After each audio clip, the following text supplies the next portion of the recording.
Okay, Assalamualaikum dan selamat sejahtera.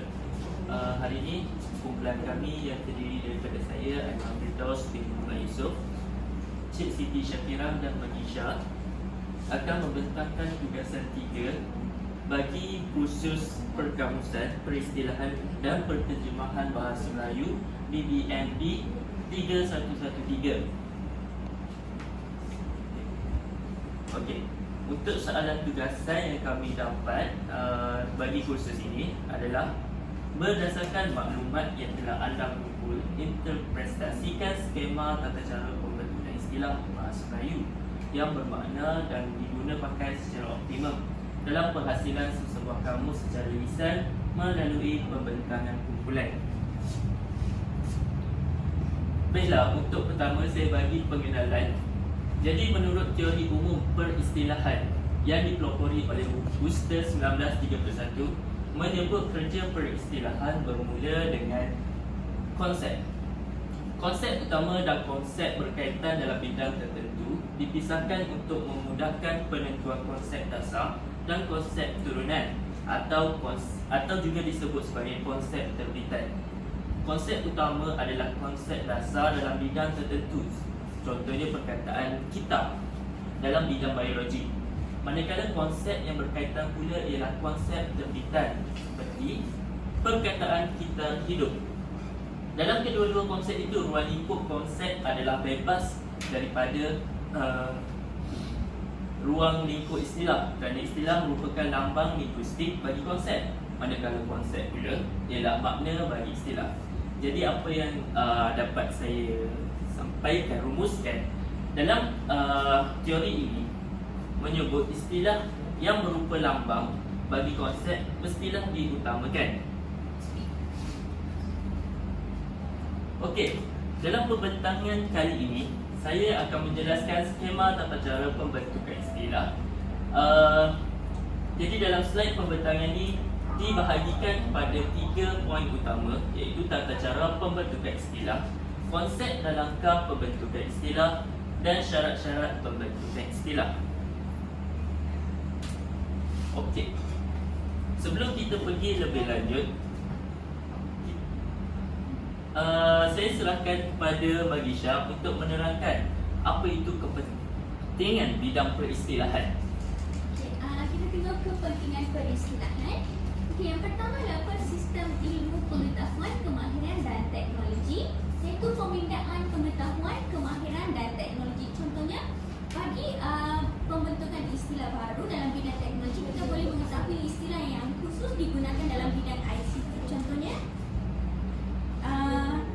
web browser, iaitu perampas pelayar, ethical hacker, penggodam beretika, computer cracker, perekam komputer, perisian jenayah iaitu crime web, dan juga kita boleh dapat tahu mengenai istilah-istilah tertentu ataupun yang khas digunakan dalam sesuatu bidang. Contohnya dalam bidang biologi kita akan menggunakan perkataan seperti mikroorganisme, meiosis, dan sebagainya. Okey, yang seterusnya ialah perkamusan maklumat sesuatu bidang akan mengeluarkan kembali maklumat bidang yang tersimpan seperti bahasa indeks, tasaruf dan pengulasan. Okey, seterusnya saya serahkan kepada anda. Baiklah, setelah kita lihat kepentingan peristilahan, jadi kita pergi lihat berkaitan dengan konsep istilah. Apa yang digambarkan dengan istilah? Jadi istilah menurut Kamus Dewan Bahasa dan Pustaka adalah berbentuk kata atau gabungan kata atau frasa yang mengungkapkan konsep yang khusus yang terdapat di dalam sesuatu bidang ilmu. Maksudnya istilah ini disebut sebagai perkataan yang lebih khusus ditujukan dalam bidang-bidang tertentu seperti bidang perubatan, pertanian, perubatan dan sebagainya. Jadi sesuatu istilah yang dapat melambangkan makna yang tepat bagi sesuatu bidang. Okey. Menurut Pedoman Umum Pembentukan Istilah 1992, istilah boleh digambarkan sebagai kata atau gabungan kata yang dengan jelas menerangkan makna, konsep, proses, keadaan atau ciri khusus dalam bidang tertentu. Maksudnya di sini istilah Berbeza dengan perkataan biasa, istilah digunakan untuk sesuatu bidang bagi menggambarkan secara lebih terperinci mengenai bidang-bidang tertentu. Maksudnya orang boleh faham bila dalam bidang perubatan, oh perkataan ni contohnya metafetamin, Panadol dan sebagainya lah. Itu dalam bidang perubatan. Dalam bidang sains, mungkin berkaitan dengan biologi. Apa lagi? Sintesis, kita sambung. Baiklah, kita lihat pula konsep peristilahan. Jadi peristilahan merupakan satu usaha mencipta atau menggubal kata baru, terutamanya untuk menyampaikan ilmu pengetahuan khusus dalam sesuatu bidang ilmu atau profesional. Sesuatu istilah itu mempunyai makna yang tepat bagi konteks penggunaan bidangnya, dan dengan itu dapat diberi definisi yang khusus. Seperti yang saya nyatakan tadi lah, bidang peristilahan ni dia mencari istilah yang sesuai digunakan dalam bidang tertentu. Jadi orang dapat faham berkaitan dengan istilah tersebut. Okey, seterusnya konsep kamus. Disebabkan ini peristilahan, kita tahu dalam kamus menggambarkan perkataan-perkataan yang mungkin kita biasa guna, mungkin kita tak biasa guna. Jadi dalam kamus terdapat pelbagai perkataan baru mencakupi bidang-bidang tertentu. Jadi kamus merupakan sebuah rujukan yang mempunyai pelbagai maklumat seperti senarai masukan atau entry yang mempunyai makna, sebutan, ejaan dan disusun mengikut urutan abjad bagi menyenangkan pengguna menurut Sharifah 2018. Okey, seterusnya saya akan menerangkan langkah pembentukan istilah. Bagi membentuk sesuatu istilah mesti dia ada dia punya proses sendiri kan. Iaitu bagi membentuk istilah ni dia ada 7 langkah.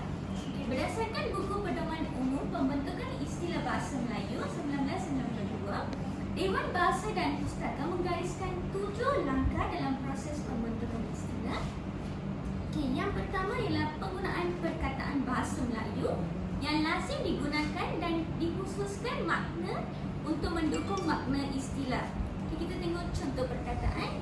Contohnya gaya, garis pusat, tapak, hasil keluaran, deposit dan kuasa. Okey, di sini saya bagi contoh ayat bagi perkataan gaya, iaitu setiap penulis mempunyai gaya tersendiri dalam menulis cerpen masing-masing. Tapi biasanya kita akan menggunakan perkataan style je, bukan kita akan menggunakan perkataan gaya, sebab kita dah biasa menggunakan perkataan style dalam era modernisasi ini. Lagipun macam pusat, hasil keluaran, deposit, kuasa ni semua biasanya digunakan dalam bidang perbankan untuk membuat audit, untuk membuat keluaran ataupun deposit. Okey, langkah kedua ialah penggunaan perkataan dalam bahasa Melayu yang kurang lazim digunakan. Contohnya peka, ceraki, mendah, hablur, jisi dan ketuhan. Kita tengok contoh ayat bagi ketuhan.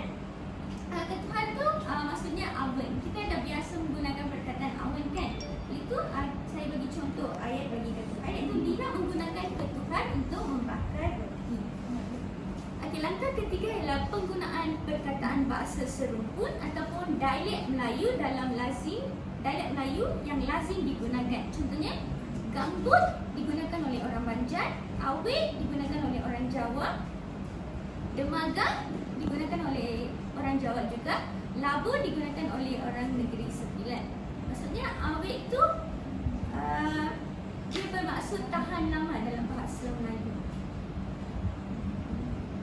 Okey, langkah seterusnya itu, langkah keempat ialah penggunaan perkataan bahasa serumpun atau dialek yang sudah tidak lazim digunakan. Maksudnya dia tak berapa guna, dia tak ada digunakan oleh masyarakat lah. Contohnya perkataan dening yang digunakan oleh masyarakat Kelantan, riang digunakan oleh masyarakat Johor dan engkabang yang digunakan oleh masyarakat Ibak. Okey, dening itu bermaksud pasang.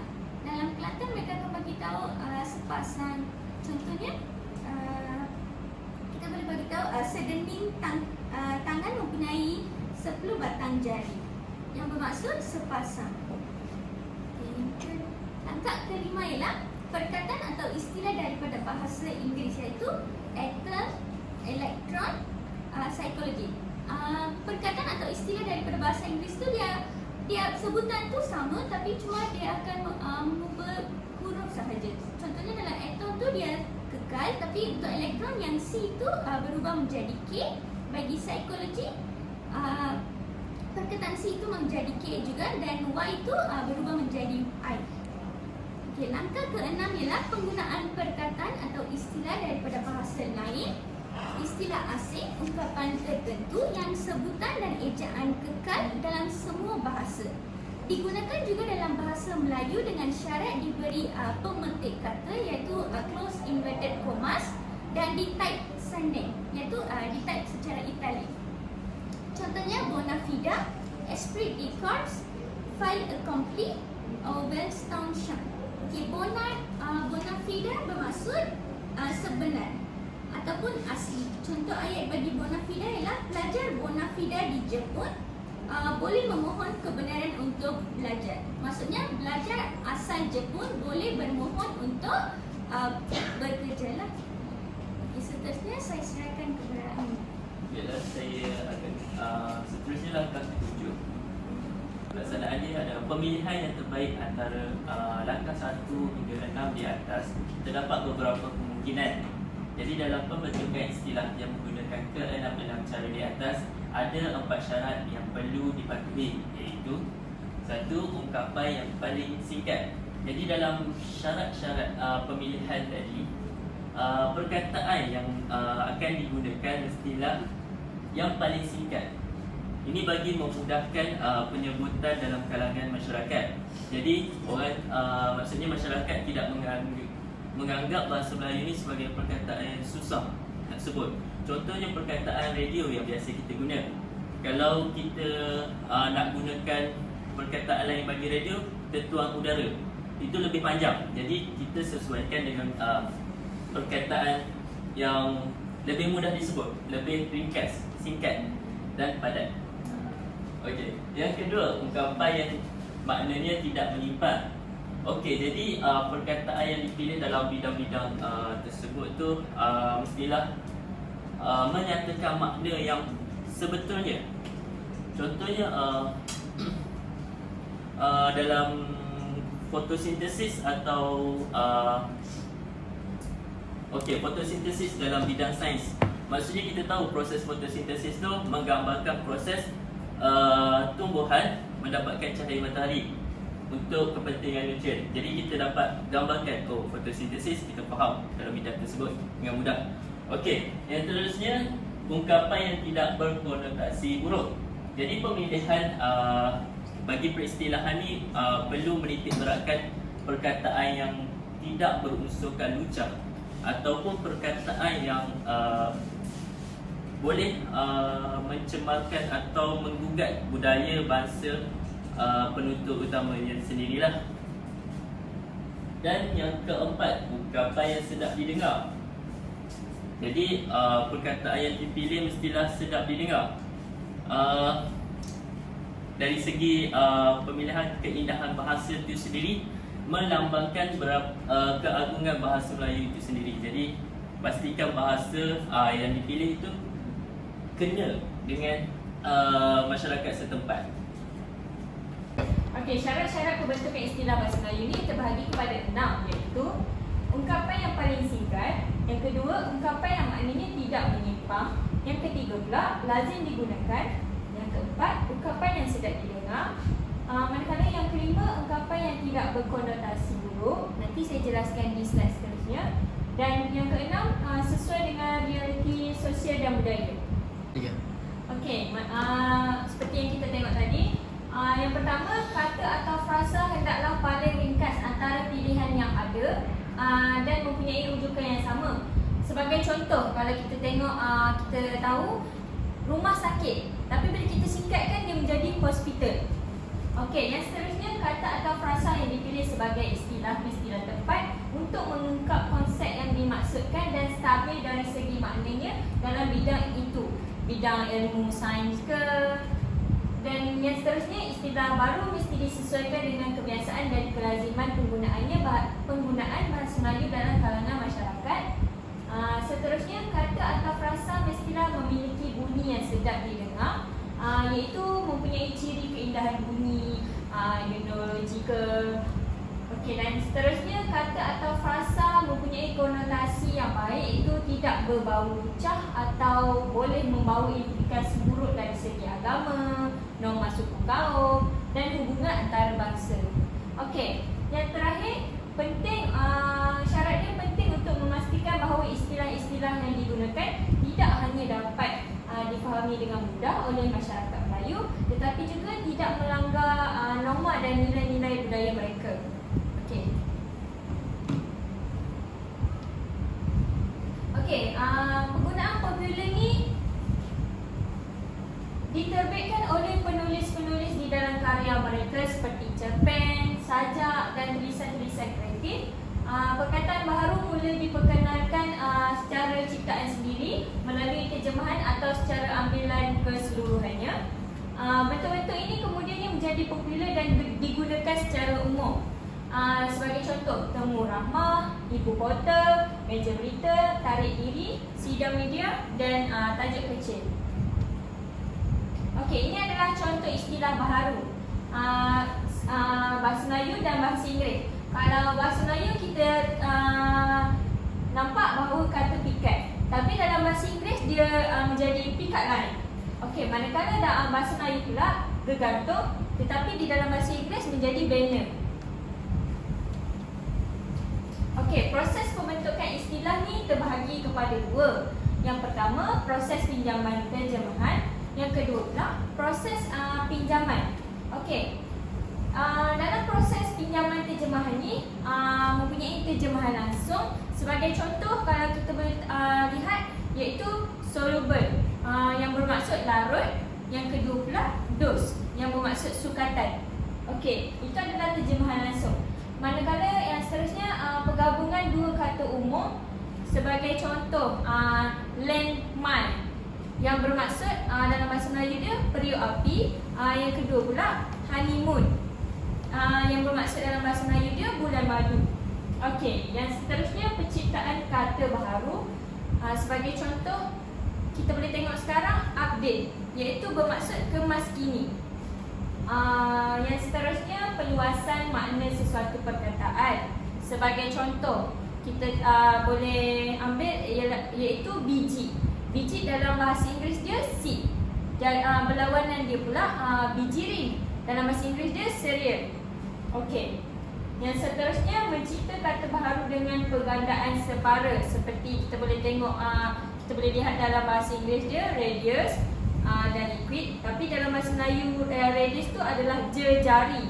Kita boleh tengok pergandaan separa dari jari. Manakala liquid tu pula cair. Dengan tu kita boleh tengok, kita boleh dapat nampak pergandaan separa dia. Okey, yang seterusnya adalah proses pinjaman. Proses pinjaman ni yang bermaksud pinjaman dengan penyesuaian ejaan. Sebagai contoh, psikologi, biologi. Ejaan dia berlainan, tetapi sebutan dia sebutan dia sama dengan ni. Cuma ejaan di dalam bahasa Inggeris dia hanya Y sahaja. Psikologi Y di belakang. Tetapi bila bahasa Melayu, psikologi dia menukar Y itu kepada I. Okey, manakala yang seterusnya pinjaman tanpa perubahan ejaan, seperti sebagai contoh audit, bonus, video, standard.